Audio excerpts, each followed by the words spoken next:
안녕하세요. 오늘도 사연 살롱을 찾아주셔서 감사합니다. 30대 후반 여성이에요. 저는 무척이나 가난했던 집안의 외동딸이에요. 친정엄마는 제가 아주 어렸을 적에 세상을 떠났고 제가 기억하는 모든 삶은 친정아버지와 단칸방에서 살았던 시간들이었죠. 하지만 저는 가난을 핑계로 삐뚤어지지 않았습니다. 경제적 어려움 속에서도 마음만큼은 가난하지 않았거든요. 남들처럼 좋은 대학을 다니지도 못했고 좋은 직업을 갖지는 못했지만 저는 저 스스로를 이만하면 반듯하고 씩씩하게 잘 자랐다고 평가해요. 한평생 올바르게 살아오신 친정아버지의 성품을 꼭 닮은 덕분이었죠. 친정이 그토록 가난하니 결혼 생활이 쉽지 않았겠다고요? 친정은 단칸 월세방, 시댁은 반전세 옥탑방. 어려운 경제 상황은 친정과 시댁 모두가 마찬가지였죠. 오히려 친정 단칸방에는 화장실이 딸려 있었는데 시댁 옥탑방에는 화장실이 없어서 주인집 화장실을 눈치껏 빌려 써야 하는 처지였으니 그런 점에서는 저희 친정이 조금이나마 나은 상황이라고 할 수 있는 셈이었어요. 똑같이 무척이나 가난한 친정과 시댁. 저는 양가의 살림을 오가며 어려움에 처해 있는 두 집안에 한 줄기 희망이 되어주려 노력했어요. 친정과 시댁의 가게를 도맡으면서도 10원 한 장 허투루 쓰지 않았고요. 저는 자타공인 모두가 알아주는 억척 같은 살림꾼이었어요. 그렇게 궁핍한 형편을 알뜰살뜰 이겨낸 끝에 홀아버지 친정의 빚을 모두 청산해내었죠. 그리고 또 얼마 지나지 않아서는 얘 며느라, 이게 무슨 소리니? 얘기 좀 해보렴, 응? 뭐가 뭔지를 알아야 말씀드리죠, 어머님. 아니, 방금 은행에서 문자가 왔는데 우리 집 대출금 원금 납입이 완료되었다는구나. 요즘 많이들 걸린다던 보이스피싱 뭐 그런 건 아닌 것 같고. 아, 그거요? 벌써 두 번째 반가운 소식이네요. 첫 번째는 친정아버지 대출금 청산이었고 두 번째는 방금 어머님이 받은 문자고요. 너 설마? 축하드려요. 오늘부로 어머님 빚 다 청산했어요. 아니, 그 큰 빚을 어떻게 해? 아범 월급 잘 아껴서 갚았죠. 그동안 아범 월급 아낀 돈으로 대출금을 갚아왔었다고?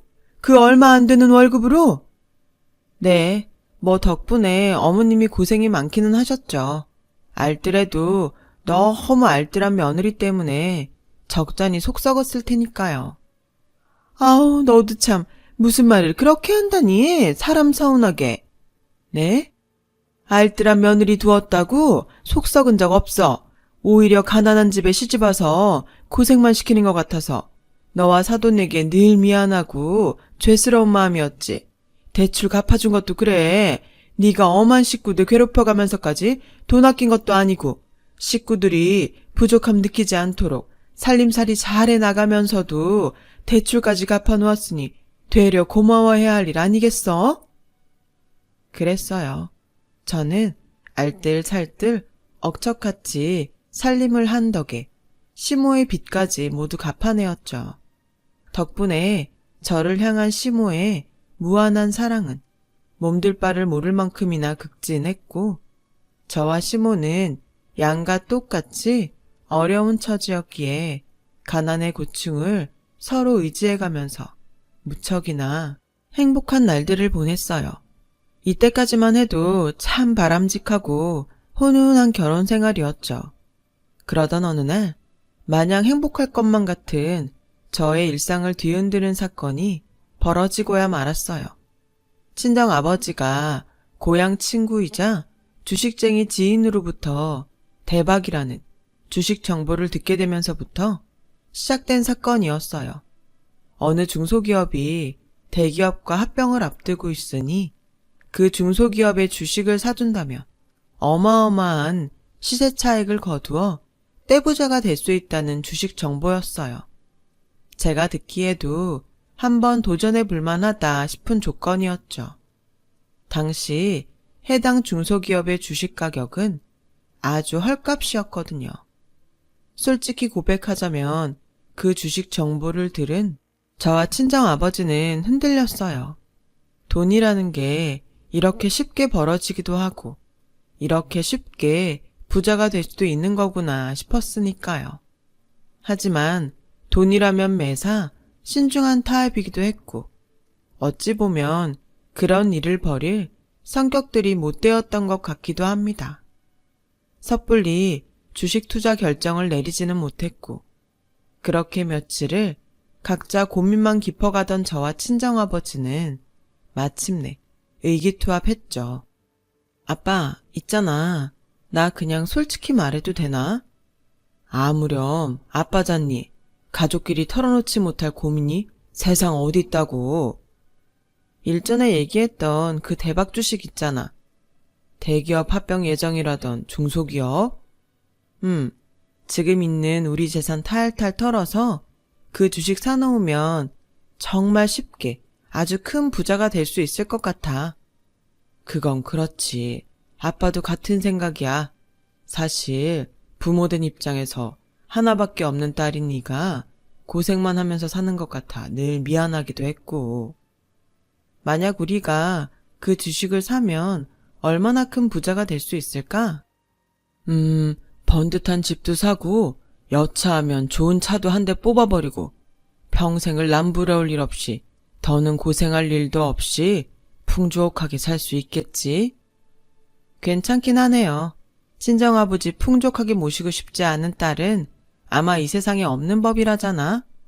그래, 그럼 네 생각대로 주식에는 손대지 말자꾸나. 아, 뭐야, 다 알고 있으면서 지금까지 장단 맞춰준 거야? 인서가, 어떻게 모르겠니? 얼굴에 다 써있구만. 그리고 아빠 생각도 처음부터 그랬어. 주식 같은 대박 횡재수에 빠지지 말자는 생각이요? 당연하지. 우리가 평생을 얼마나 열심히 살았는데 친구는 말로는 대박 정보라고는 하지만 그게 진짜 대박인지 아닌지는 우리로서는 판단할 수 없는 일이기도 하고 전문가들도 예측하기 힘든 게 주식이라고 하니. 됐네. 얘기 끝났네. 그럼 비록 지금은 어려운 삶이지만 앞으로도 열심히 일해서 우리 힘으로 조금씩 팔자 고쳐봐요. 헛된 꿈 말고. 그렇게 저와 친정아버지는 주식이라는 위험한 도박수에 우리의 미래를 걸지는 않기로 의기투합했어요. 대신 지금보다 더 열심히 살아서 가난한 팔자를 우리의 힘으로 고쳐 나아가기로 약속했죠. 하지만 저와 친정아버지의 대화를 훔쳐들은 단 한 사람만큼은 대박이라는 주식 투자 정보를 외면하지 못했더군요. 그 사람은 억척 같은 며느리인 저 덕분에 이제 겨우 빚더미에서 탈출했을 뿐 평생을 가난으로 오만 고생을 다 겪으며 살아온 서름의 시모였죠. 저는 시모가 큰돈을 쉽게 벌 수 있다는 대박 주식 정보에 눈이 헷가닥 뒤집혔다는 사실을 뒤늦게 깨닫고야 말았어요.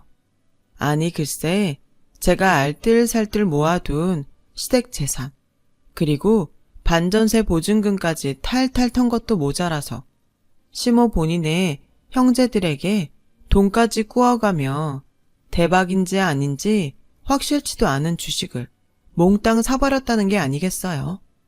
제가 시모로부터 그 이야기를 들었던 때는 이미 주식을 사버린 다음이었지만 저는 시모를 말려야만 했어요. 주식 때문에 신세망치고 폐인이 되었다는 불행한 이야기는 너무도 흔하게 듣던 사연이었으니까요. 제가 어머님한테 언제 틀린 얘기 한 적 있나요? 아니지. 그럼 제가 하자는 대로 해서 손해본 적이라도 있나요? 그런 적도 없지. 그러면 이번에도 저를 믿어주세요. 왜 굳이? 그 주식만 가지고 있으면 집도 마련하고 차도 뽑고 다 할 수 있다면서. 근데 이미 사버린 주식을 굳이 뭐하러 팔아야 한다니? 어머님도 얘기는 많이 들었을 거예요. 함부로 주식에 손댔다가 패가 망신한 사람들 얘기. 그건 주식에 함부로 손댄 사람들 얘기고 내가 산 주식은 대박 정보가 확실하다며. 대박 정보가 확실하다고 한 적 없어요. 저랑 친정아버지 얘기는 대박인지 아닌지는 우리가 판단할 수 없는 영역이라는 얘기였고 전문가들도 예측하기 힘든 게 주식시장이라는 얘기였을 뿐이었다고요. 시댁이 부자가 되는 게 싫은 건 아니고? 네? 막말로다가 너랑 사돈 둘이서만 부자가 되어서 떵떵거리면서 살고 싶을 수도 있는 거잖니. 친정이 부자랍시고 시댁 만만하게 대하면서 살고 싶은 욕심이라는 게 있을 수도 있는 법이잖니.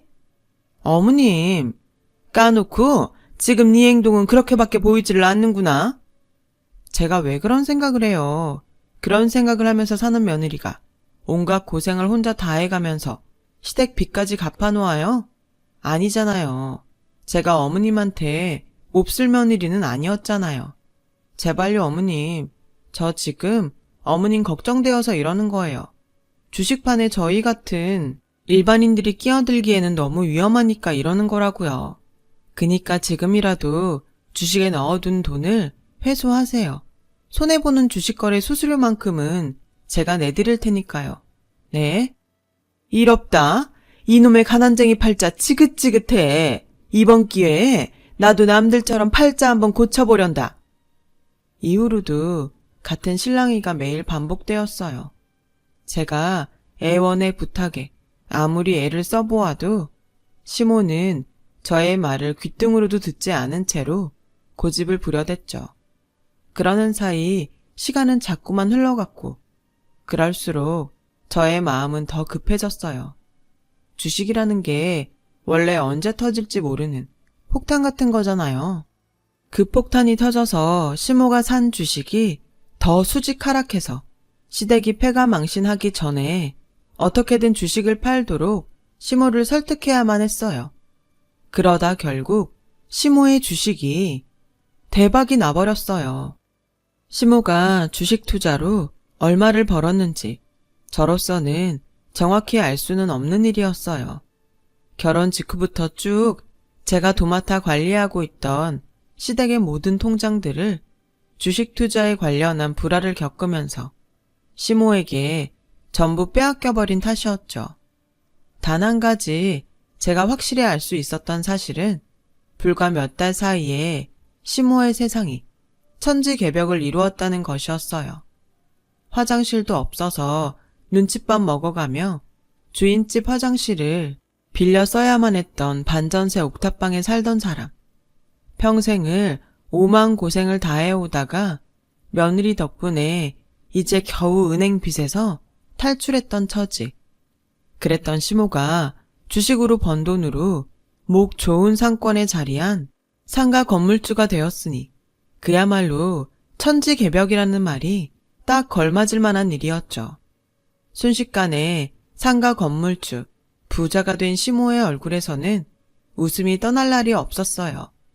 다행히 주식 투자를 반대했던 저에게 안갚음을 하거나 여전히 가난한 처지에 머물러 있는 친정을 업신여기지는 않았지만 시모의 웃음을 마주하는 저의 심경은 늘 복잡하고 불안했어요.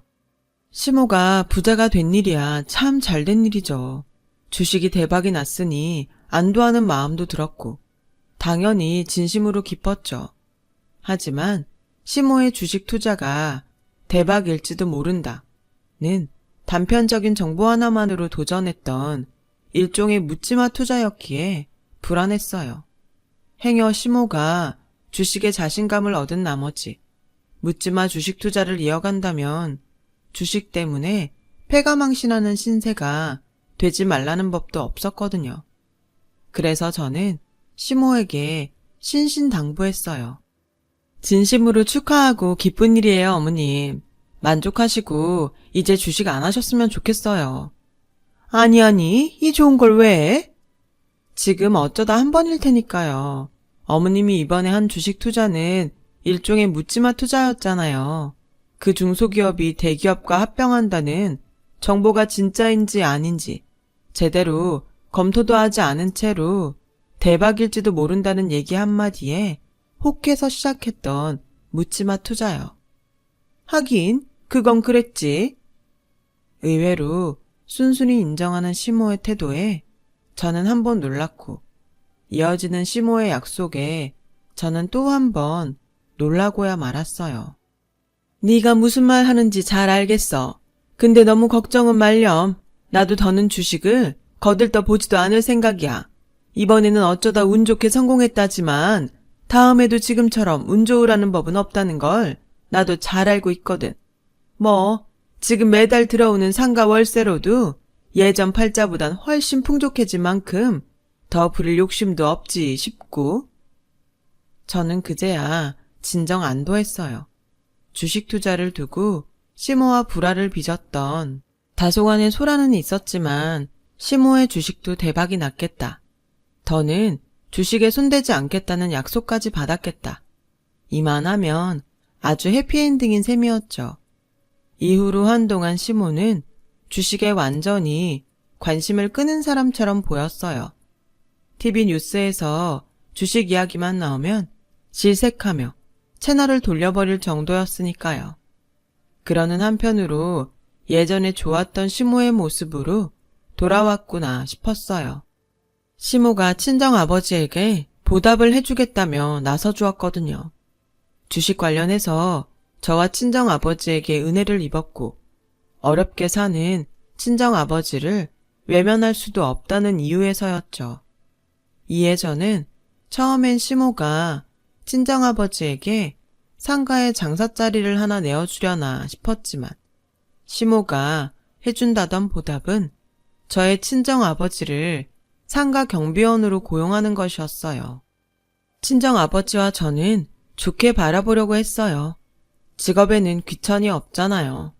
정직하고 열심히 일할 안정적인 직장이면 그만이지 하는 생각은 저와 친정아버지 모두 같았거든요. 그래서 오히려 시모에게 고마워했죠. 친정아버지가 시모 상가 건물에 경비원으로 취직하고 얼마 뒤 장을 보러 나섰던 길에 근무 중인 친정아버지를 찾은 저는 기겁하고야 말았어요. 아빠, 왜 여기 이러고 있어? 왜 이런 데 책상이 있냐고요? 네? 설마 여기를 사무실이라고 만들어준 거야? 시어머니가? 너무 나쁘게 생각하지 말어. 자리가 어디든 무슨 상관이라니. 요즘처럼 어려운 시절에 이 한 몸 열심히 일할 직장이 있다는 것만으로도 고마워해야지. 그걸 지금 말이라고 해? 이 꼴을 보고도 어떻게 나쁜 생각이 안 들겠냐고요. 사돈도 나름 이유가 있었겠지. 이유? 무슨 이유? 아니, 이유가 있다고 해도 그래.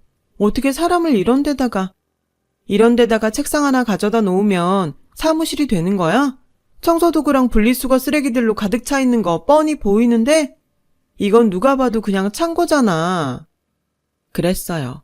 시모가 친정아버지에게 경비원 사무실이랍시고 마련해둔 장소는 계단 아래쪽 틈새에 개구멍처럼 자리한 창고였어요. 청소도구와 분리수거 쓰레기들을 보관해두는 그런 곳에 책상 하나 덜렁 가져다 놓은 꼬라지였죠. 이건 누가 봐도 비인격적인 처사였어요. 심지어 더 기가 막혔던 건 상가 건물 입구에 버젓이 경비실이 있다는 거였어요. 그런 경비실을 두고 은인이라고 말했던 친정아버지를 창고에 처박는다? 상식적으로 말이 되냐고요. 무언가 단단히 잘못 돌아가고 있음을 직감한 저는 속상한 마음을 참고 일단 한 걸음 물러섰어요. 그리고는 시모와 친정아버지 사이의 관계를 남몰래 염탐하기 시작했죠. 무언가가 왜 잘못 돌아가고 있는지를 파악하기 위해서였어요. 결과는 끔찍함 그 자체더군요. 그때 제가 목격한 친정아버지는 현대판 노예 수준으로 시모에게 부려먹힘 당하는 처지였어요. 아니, 하루 20시간이 넘는 시간 동안 가혹하게 근무를 시켰으면 밥이라도 제대로 챙겨주던가. 시모는 식비 주기도 아깝다면서 저의 친정아버지에게 하루 딱 한 끼 도시락을 가져다 주었어요. 그 도시락을 딱 보니 알겠더군요. 시모의 이빨 자국이 선명하게 남아있는 깍두기.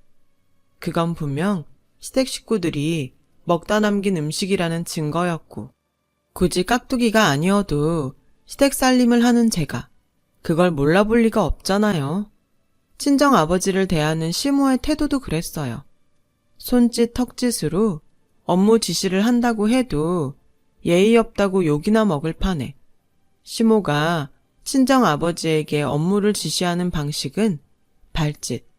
마치 집 지키는 개 다루듯 발짓으로 일을 시켜대더라니까요. 반말은 안 했냐고요? 반말만 했겠어요. 딸 입장에서 차마 지켜만 볼 수 없을 정도의 흉악한 욕지거리가 기본이었죠. 그런 시모와 친정아버지의 모습을 소리 죽여 흐느끼며 바라보던 저는 시모가 상가 건물을 떠나기 무섭게 친정아버지에게 달려가 아빠를 안았어요. 대체 왜, 응? 아무 일도 아냐. 신경 쓰지 말어. 아무 일도 아니기는 며칠 동안 내 눈으로 목격한 게 있는데 아빠가 뭐가 모자라서 이런 대접을 받으면서 사냐고 속 시원하게 얘기라도 좀 해봐요. 응? 진짜 이럴래? 끝까지 얘기 안 할 거야? 그럼 내가 직접 알아볼까? 시모한테 직접 따지면 되겠네. 그치? 말을 마친 제가 시모에게 쫓아가 잡아먹을 기세로 돌아서는 순간에 아빠는 잠어. 괜히 아는 척 하다가는 너까지 힘들어져. 그러니 그동안 보고 들었던 일 전부 모르는 셈 치면서 너라도 행복하게 살아. 왜요? 내가 왜 참아야 하는데 진짜 이런 식으로 계속 입 다물 거야? 알았어. 그럼 내가 알아볼게. 시댁을 뒤에 엎든 누구 하나 죽어나가든 내가 알아서 나 하고 싶은 대로 들이받을 거라고요. 그게 싫으면 그냥 얘기해요. 부모 자식 사이에 털어놓지 못할 고민 같은 거 없다는 말. 아빠가 그랬잖아요. 부모 마음 다 그래. 나는 좀 더럽고 치사하더라도 딸 자식이 우선인 법이야. 그게 말이 돼? 딸 자식이 우선인 게 부모 마음이라는 건 이해해요. 근데 전제가 틀렸잖아. 난 지금 아빠가 왜 더럽고 치사한 일을 겪어야 되는지를 묻고 있는 거라고요. 아무리 생각해도 이건 진짜 말도 안 되고 이해도 안 되는 것들 투성이니까. 이게 다 그놈의 돈노름 때문 아니겠니? 돈노름? 설마 주식? 친정아버지는 그제야 서러운 한숨을 땅이 꺼져라 내쉬며 비로소 속내를 털어놓았고 저는 그제서야 시모의 흉악한 진실을 모두 알게 되었죠. 친정아버지가 시모의 건물에 경비원으로 첫 출근을 하던 날 시모가 친정아버지를 찾아와 은밀한 제안을 건넸어요. 대박 주식 정보 하나를 더 알려주면 경비원이 아닌 장사자리를 내어주겠다는 제안이었죠. 하지만 친정아버지는 그만한 정보를 알지도 못했고 뜨내기 정보로 주식을 하기엔 너무 위험하다면서 시모의 제안을 거절했대요. 그때부터였다더군요. 시모가 인간 쓰레기로 돌변한 건 주식 정보를 거절당한 시모가 제일 먼저 한 일은 상가 건물 입구에 멀쩡히 있던 경비실을 폐쇄하고 새 경비실로 옮기는 것이었어요. 그 경비실이 바로 계단 아래 틈새에 자리한 청소도구와 분리수거 쓰레기들을 보관해두는 창고였죠. 그러면서 시모가 한 말은 더럽고 치사하면 주식 정보 내놓아라. 친정아버지가 한사코 거절하자 현대판 노예 수준으로 친정아버지를 부려먹기 시작하면서 또 강요했다더군요. 인간답게 살고 싶으면 주식 정보를 내놓아라. 그 얘기를 들은 저는 친정아버지에게 온갖 수모를 겪으면서도 딸인 저에게는 비밀로 참아야만 했던 이유라도 있냐고 울면서 되물었고 이어지는 친정아버지의 답변이 저의 가슴을 미어지게 만들었어요. 며느리 너까지 들먹이면서 협박을 해오더구나. 아비가 겪는 수모를 딸에게 물려주고 싶지 않으면 입 닥치고 죽은 듯 살라고, 경비원을 벗어나려고도 하지 말라고. 까짓거 떠도는 주식 정보 알려주지 뭐하러. 내가 주식 뭘 안다고 그걸 함부로 알려준다니. 아빠 친구 있잖아요. 시모가 대박낸 정보 알려준 주식쟁이. 그거야 말 그대로 횡재였을 뿐이지. 다음에는 그 사람도 뭘 알겠어. 망하면 뭐 어때? 내가 망하나? 지들이 망하지. 아무거나 알려줘버려. 혹여나 망하면 그 원망이 다 너에게 쏟아지지 않겠어? 그래서 참았던 거예요. 내가 아빠처럼 그런 일 겪게 될까봐 걱정되어서? 그래서 참을 수밖에 없었던 거야? 미안하구나, 아버지 된 체면에. 아니? 미안할 일 아니라고요. 아빠가 잘못한 것도 아닌데 아빠가 왜 미안해? 아빠 마음, 딸 자식 사랑 너무 잘 알겠어요. 그리고 너무 고생 많았어요. 잘 버텨내줘서 고마워요. 이제는 내가 다 알아서 할 테니까 나오지 마세요. 약속할 수 있죠? 그렇게 시모의 흉악한 진실을 모두 알게 되었고 친정아버지를 지켜내겠다는 각오까지 다진 저는 곧장 시모에게 쳐들어갔어요. 아무것도 모르는 시모는 착한 시어머니 연기로 저를 맞이했고 저는 시모가 친정아버지에게 가져다 주었던 도시락을 가증스런 시모의 낯짝에 들이부었어요. 그러자 시모는 한참이나 말이 없더니 알았구나 너. 모를 수가 없는 일이니까. 내 그렇게 입단속을 시켰건만. 입단속이라기보다는 협박이었죠. 그래서 뭐 어쩌려고?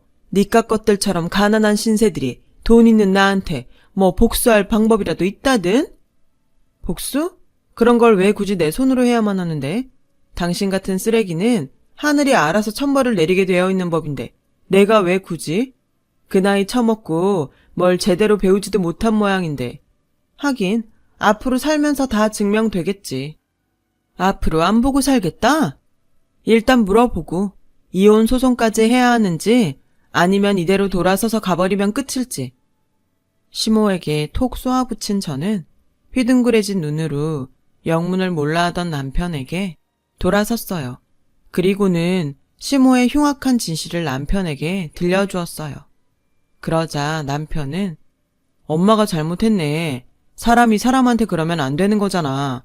아무리 돈에 눈이 멀었더라도 최소의 인간성만큼은 지켜줬어야지. 그리고 엄마가 장인어른이랑 와이프한테 이러는 거 아니야. 와이프가 반대를 좀 하긴 했어도 어쨌든 와이프랑 장인어른 덕분에 이만큼 부자 됐으면 고마운 줄 알아야지. 그래서 너까지 엄마 버릴래? 글쎄, 내가 엄마를 버린 건가? 엄마가 스스로 사람이기를 포기한 거고 엄마가 우리를 먼저 버린 거지. 그놈의 주식 노름, 돈 욕심에 빠져서. 말을 마친 남편은 저와 함께 짐을 챙겨 시댁을 떠났고 상가 건물에서 오매불망 저를 기다리고 있던 친정아버지를 모시고 그 지옥 같은 시모의 그림자로부터 탈출했죠. 마침 득달같이 쫓아온 시모가 저와 친정아버지 그리고 남편이 떠나가는 뒷모습을 향해 악다구니를 치더군요. 그래, 꺼져! 다 꺼져버려! 니까 것들 없어도 난 주식으로 더 큰 부자가 될 거니까는 그때 가서 무릎 꿇고 구걸해봤자 얄짤없어, 이 망할년 놈들아! 그날 시모의 악다구니에 대한 저의 대답은 없었어요. 그냥 코웃음이나 보란듯이 한번 칠 뿐이었죠. 굳이 저의 입을 더럽히지 않더라도 얼마 지나지 않아서 시모 제 발로 시궁창에 걸어 들어가리라는 것이 너무 뻔히 보이는데 굳이 저의 입을 더럽힐 필요까지는 없었으니까요. 그렇게 시모와의 악연은 정리가 되나 싶었지만 의절로부터 딱 2년 뒤 시모와 저는 어느 벤츠 매장에서 뜻밖의 재회를 했어요. 저는 억대 벤츠를 2대째 구매하는 고객으로 한때나마 주식 부자가 되었던 시모는 그 벤츠 매장에서 청소하는 청소부로. 이게 어떻게 된 일이냐고요? 지난 2년 사이 친정 월세 단칸방 계약이 끝나서 이제 조금이라도 더 나은 곳으로 아빠를 옮겨드려야겠다는 생각에 이사를 했거든요. 그러다 장롱 아래 구멍난 장판 밑에서 누리끼리 빛바랜 낡은 종이 무더기를 발견했어요. 그 종이 무더기를 잘 살펴보니 오래된 주식증권이더군요. 그제야 친정아버지는 궁핍한 삶에 치여 잊고 지냈던 옛 기억을 떠올렸어요. 젊을 적 친정아버지는 영세한 외국계 기업의 공장에서 근무했었는데요. 경제 위기와 함께 구조조정 바람이 불어닥친 탓에 갑작스럽게 퇴직을 신청하게 된 친정아버지가 퇴직금 대신에 받았던 주식이 바로 그 빛바랜 주식증권들이었어요.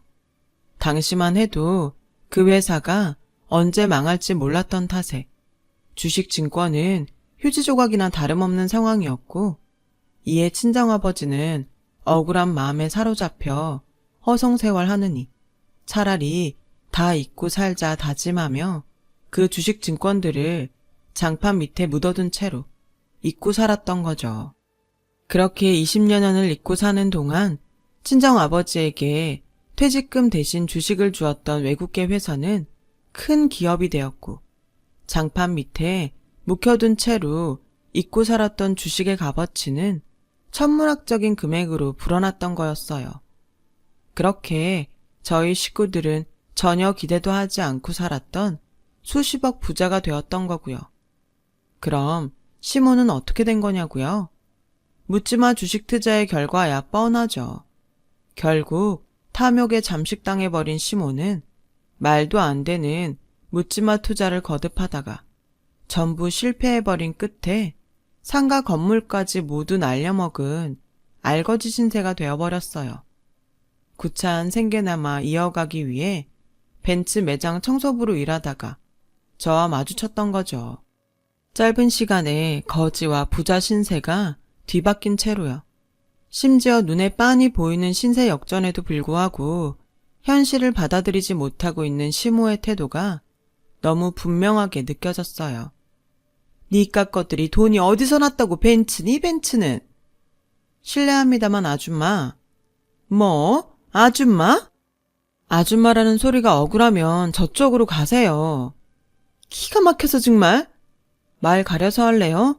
어쨌든 여기 직원인 거잖아요. 난 여기 고객이고. 함부로 했다간 큰일 날 텐데. 그 부자 신세가 영원할 것 같지 아주? 영원하지 않을 거라는 건 원래도 잘 알고 있었고요. 지금 아줌마 모습 보면서 더 확실하게 절감하는 중이네요. 근데 난 그렇게 쉽게는 안 망합니다. 차도 그만한 능력이 되니까 사는 거고, 만약 아줌마가 폐악질만 안 부렸으면 아마 오늘이 세대째 사는 날이겠죠. 하, 꼴랑 주제에 뭔 벤츠를 3대씩이나. 한 대는 평생 고생하면서 산 친정아버지를 위한 차, 또 한 대는 흉악한 일을 겪으면서도 내 편이 되어준 남편에게 보답하는 차원에서 사는 차, 그리고 나머지 한 대는 고마운 시어머니를 위한 선물 겸 구매하는 차가 되었을 거라고. 그 시어머니를 누가 제 발로 걷어차지만 않았더라면. 얘기 끝났으면 청소라도 열심히 하세요. 열심히 일해야 가난도 이겨내고 그러지. 당신이 여기서 근무하는 이상 이 매장과 거래는 하지 않겠다. 뭐 이런 갑질은 안 할 테니까 안심하시고. 대신 이거 하나는 분명히 알아둬요. 누구 원망 같은 건 하지 말고 반성하는 마음으로 살아요. 당신 스스로 되돌아간 가난이고 당신 스스로 자초한 천벌이니까. 그 말을 끝으로 저는 청소부 시무 앞에서 보란듯이 일시불로 벤츠를 구매했고, 시모는 혼자 바락바락 소리를 지르다 못해 자기 화에 못 이겨 쓰러져 구급차에 실려갔어요.